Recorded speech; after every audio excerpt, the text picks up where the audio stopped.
Satisfaction aussi pour Jérôme Feck qui, à 37 ans, a reçu sa première étoile du guide Michelin un an seulement après avoir repris l'hôtel d'Angleterre à Châlons-en-Champagne. Il a reçu Odile Longueval et Philippe Cocampo à l'heure du service.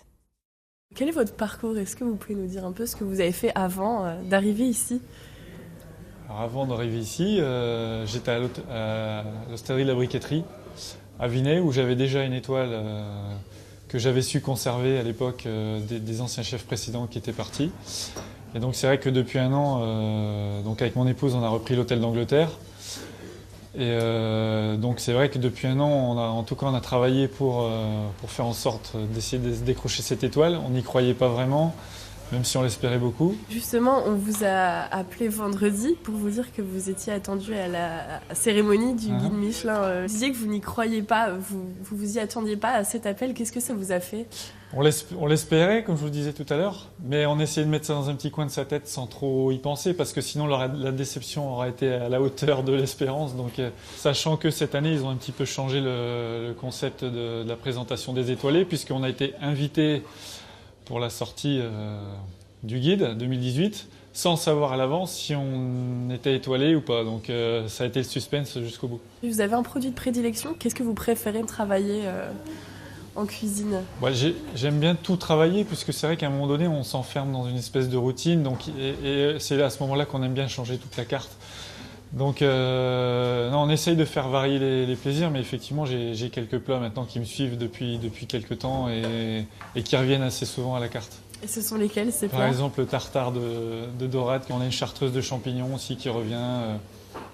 Pendant la chasse, le lièvre à la royale que j'aime bien faire, tout un tas de plats. En dehors de ça, qu'est-ce qui vous a poussé à vous lancer dans la cuisine? C'est quelque chose en particulier ou... C'est une tradition familiale ou quoi? Non, même pas du tout. Non, moi je voulais... Après, je raconte un peu l'histoire à tout le monde. Moi, je voulais être pompier quand j'étais plus jeune. Et j'ai même été jeune sapeur-pompier pendant plus de 10 ans. Et vous savez que pour être pompier professionnel, il faut au moins avoir un diplôme. Donc je m'étais dirigé vers la cuisine. Mais alors, quand on pose la question pourquoi la cuisine, moi à l'époque, vous savez, c'était à l'époque où...